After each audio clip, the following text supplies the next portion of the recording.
Right now on Good Morning America First Look, hundreds of thousands of power outages and more highways closed with drivers stranded as the South struggles to recover from the deadly winter storm. And now the East Coast bracing for another significant storm. The FBI raids an election office in Georgia, part of President Trump's demand to investigate the 2020 presidential election. What the agents were looking for. New details on what happened to the officers involved in the killing of Alex Pretti in Minneapolis after the shooting, as we learn of a potential deal in the works between President Trump and Democrats threatening to shut down the government over the immigration crackdown. Global health concerns over the Nipah virus after cases of the rare virus are confirmed in India. We talked to an expert about the response. Another close call at a busy U.S. airport involving a passenger jet ready to take off. You'll hear the frantic air traffic controller. The grisly murder of a pregnant woman apparently connected to a sale on Facebook Marketplace. What we're learning about the suspect. Later, what got LeBron James so emotional last night. And the inspiring story of a woman who quit her job to row across the Atlantic alone. From ABC News, this is Good Morning America First Look. Good Thursday morning, everyone. I'm Sophie Flay. And I'm Hannah Batal. We begin with growing concern about power outages and stranded drivers as parts of the country work to recover from last weekend's powerful winter storm. At least 65 people have died, and now the East Coast is bracing for another storm. But first, the concerns in the South, where hundreds of thousands of customers are still without power. Tennessee and Mississippi seeing the worst of it. This morning, relentless winter weather wreaking havoc across the country. A heavy load of snow and ice causing the roof at this rodeo arena in Arkansas to come crashing down. In Austin, Texas, roads turning into ice rinks. This car spinning out of control, sliding down a hill. Parts of 2 interstate highways in Mississippi forced to shut down as crews try to clear ice and stalled semi-trucks from the roads. There's not a lot of passenger vehicles. I think a lot of people are heeding the call to, unless you have to be on the roadways, to stay off. We anticipate that these roads are likely to freeze over again. Some drivers have been stuck in the pileup for hours, even days. No movement. Truck almost ran out of fuel. I had to cut it off. Utility companies are rushing to restore power to nearly 300,000 customers in the South. This lineman in Mississippi dangling from a helicopter, working to restore high-voltage transmission lines. In hard-hit Nashville, officials say some outages will last throughout the weekend.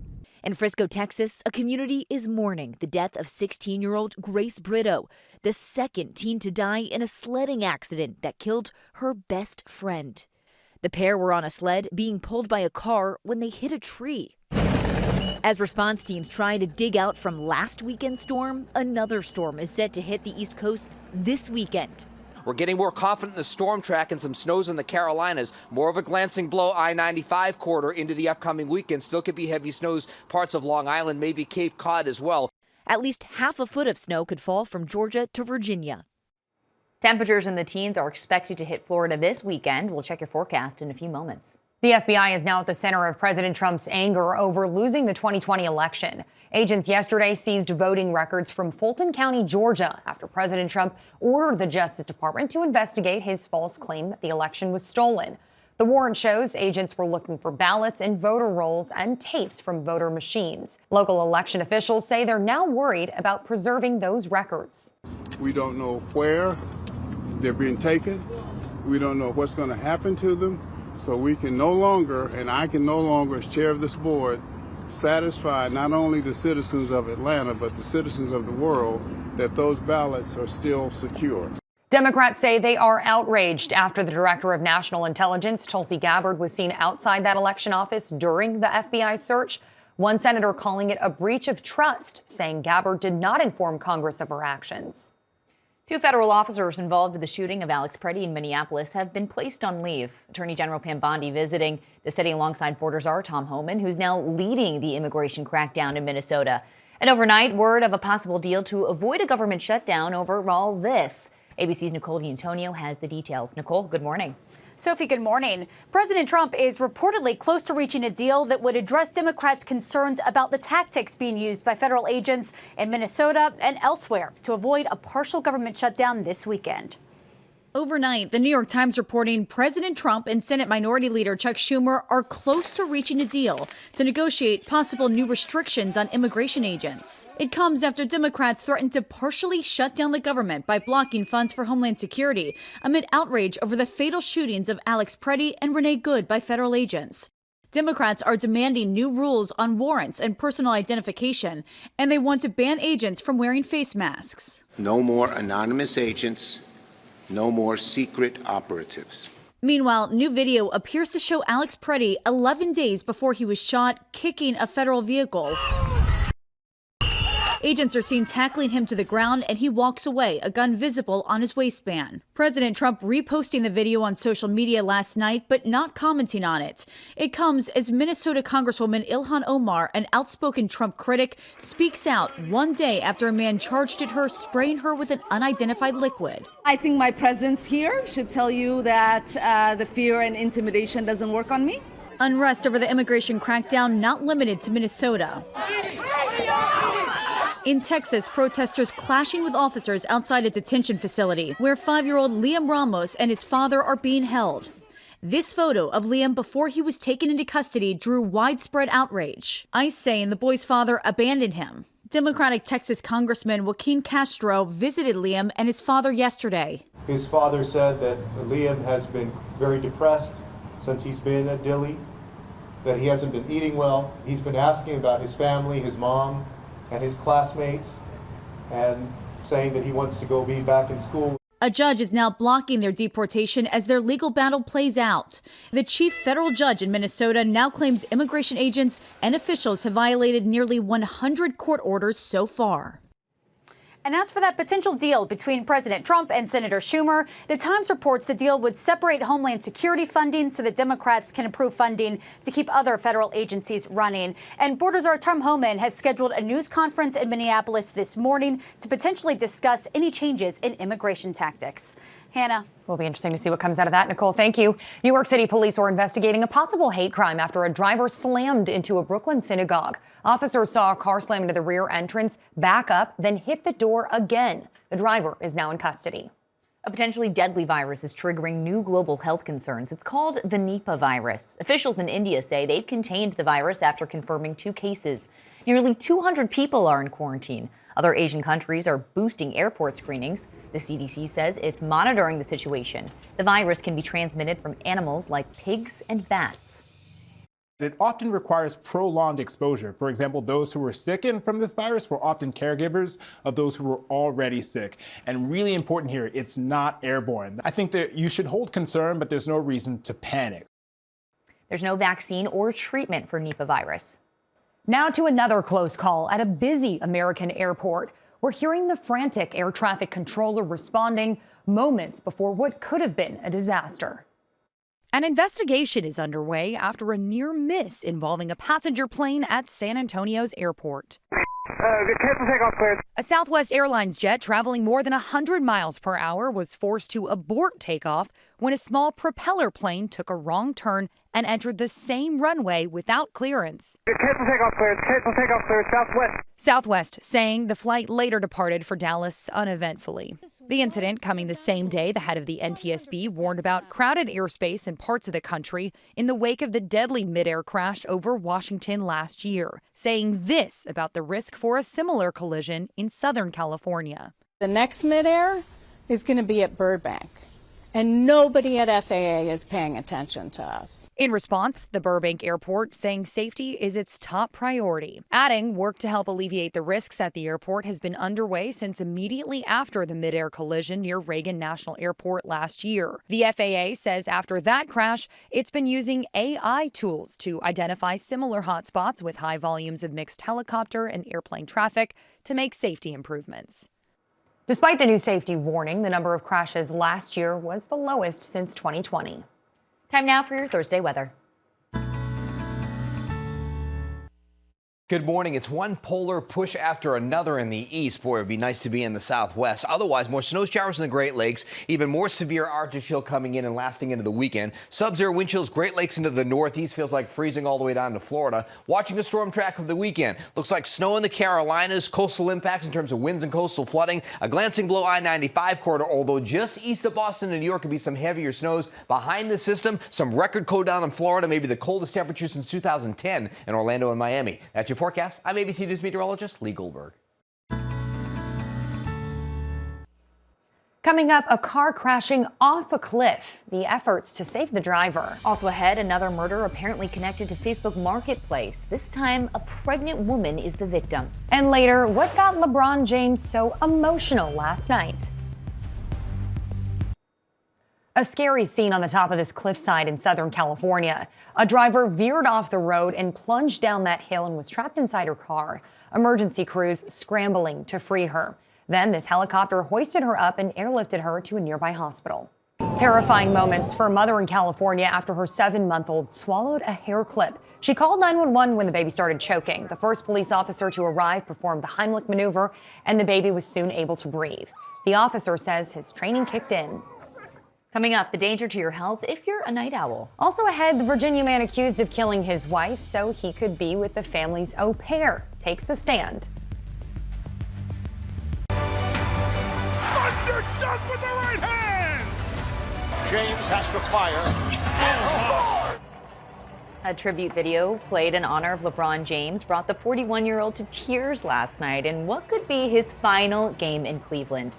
The Ohio native played 11 seasons there. He is yet to say whether he'll retire after this season. Oh, such a sweet moment.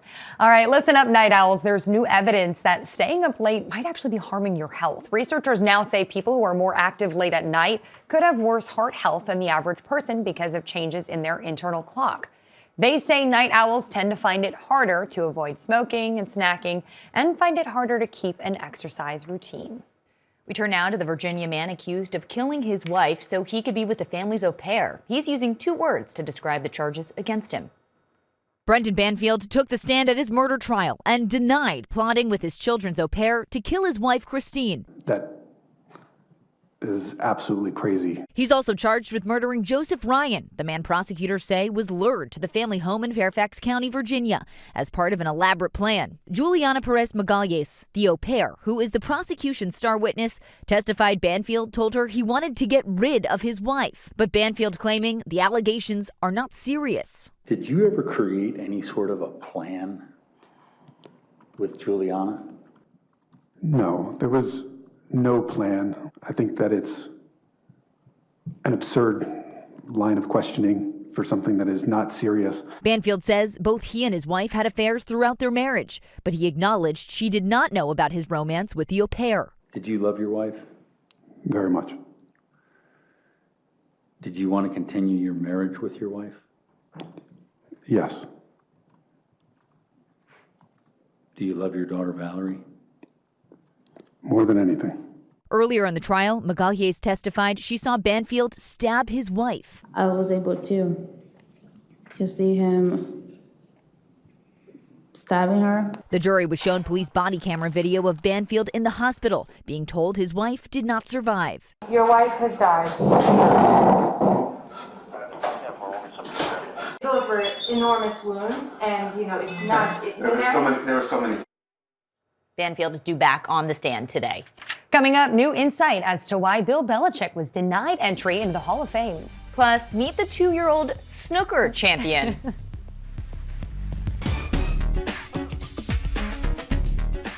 Time to check the pulse. We start with a 25-year-old from Nebraska who was on the adventure of a lifetime. Yeah, Taryn Smith is going at it alone, rowing across the Atlantic by herself. Her little boat has no motor or sail. Taryn left her job in HR and took off from Spain last month. She's rowing up to 12 hours a day until she gets to the island of Antigua. 600,000 Instagram followers are cheering her on, including Sharon Stone and Pierce Brosnan, and it really is mesmerizing to see all of her videos. I mean, she's out there by herself, so communicating on social media is kind of her way of socializing. Yeah. Next, new details about why Bill Belichick was denied entry into the Hall of Fame. One sports writer who voted against him says his vote had nothing to do with the Patriots cheating scandal. A Kansas City sports writer blames restrictions on the number of people they could choose from each category, saying he felt a duty to choose more senior candidates, implying Belichick will get in eventually. Still, Tom Brady, he can't believe his former coach was snubbed. I don't understand it. I mean, I was with him every day. If he's not a first ballot Hall of Famer, there's really no coach that should ever be a first ballot Hall of Famer. As for Belichick being criticized for the so-called Spygate scandal, former Cowboys coach Jimmy Johnson says many other teams tried the same videotaping tactics. Next, the latest Guinness World Record breaker is just 2 years old, and he's a whiz at snooker. A total whiz. Little Jude Owens isn't even tall enough to reach the table. He needs a stool to show off his skills, but he has managed to break not one, but 2 records by making a pair of trick shots. Okay, next, the tons of snow and raw talent in Colorado. Artists from across the globe gathered for the International Snow Sculpture Championships, with the team from Korea taking home the gold with evolving orbs, which symbolize coexistence. The silver medal went to Team Mongolia. India took the bronze. And finally, most of us are sick of the snow. But not this porcupine at the Cincinnati Zoo, sinking his teeth into a chunk of snow, perhaps for the first time. Top headlines next. Checking more top stories, more than 300,000 customers were still without power overnight across the South after last weekend's storm. Highways were closed because drivers were stranded, and 65 deaths are blamed on the storm. 2 federal officers involved in the shooting death of Alex Pretti in Minneapolis have been placed on leave. Meanwhile, new video shows a man who appears to be Pretti kicking a vehicle carrying federal agents 11 days before he was shot. A North Carolina murder suspect has escaped from jail in Robeson County. Officials say he impersonated another inmate who was set for release, then walked out. Today's weather, frigid but mostly sunny in the east, snow around the Great Lakes, warming up in Texas, 50s in Dallas. And finally, remembering the TikTok star who fed the homeless. Danny New pays tribute to Miss Shirley. How you doing, Queen? Today, millions are mourning the loss of a beloved activist who helped nourish so many lives. Hi, King. You want a snack, baby? Shirley Raines, founder of the nonprofit Beauty to the Streets, has died at the age of 58. In a statement posted to social media, which did not reveal a cause of death, the organization said, quote, "She used her powerful media platform to amplify the voices of those in need and to bring dignity, resources, and hope to some of the most underserved populations." How you doing, honey? Shirley last posted this video a few days ago, doing what her millions of followers came to expect, using their donations to dish out food from her vehicle, usually in Los Angeles or Las Vegas. Whatever they need, we're a one-stop shop. However, our story on Shirley aired only 1 week before that, on Martin Luther King Jr. Day, as we shared her journey of overcoming the loss of her 2-year-old son in her early 20s while she was experiencing homelessness. Life has given me the opportunity to not just sit with this pain for the rest of my life. Since the announcement was made, her loyal following has been sharing both their shock and admiration online. One writing, "I just can't believe this," and another saying, "Your job here on Earth is done, Queen. You're reunited with your baby boy again. We love you." And Grammy-winning recording artist Lizzo, who says she donated clothes to Miss Shirley's efforts, shared an emotional message on Instagram. She overserved the underserved, and she helped the marginalized feel important. In her own words, here is what Miss Shirley said she lived for. If you can't help yourself, you can absolutely help other people. And life has given me a platform to experience that and to be able to do that. So for that, I'm eternally grateful. For that, I'm very grateful. And a lot of people grateful for you. Oh, I appreciate that as well. And guys, tennis star Coco Gauff also commenting on social media, writing, quote, "I'm so sad to hear this. May she rest in peace." She wasn't just a local inspiration, but clearly a national inspiration, so well known by so many people and did so much good. And already missed by many. That's your Good Morning America First Look. Have a great day, everyone.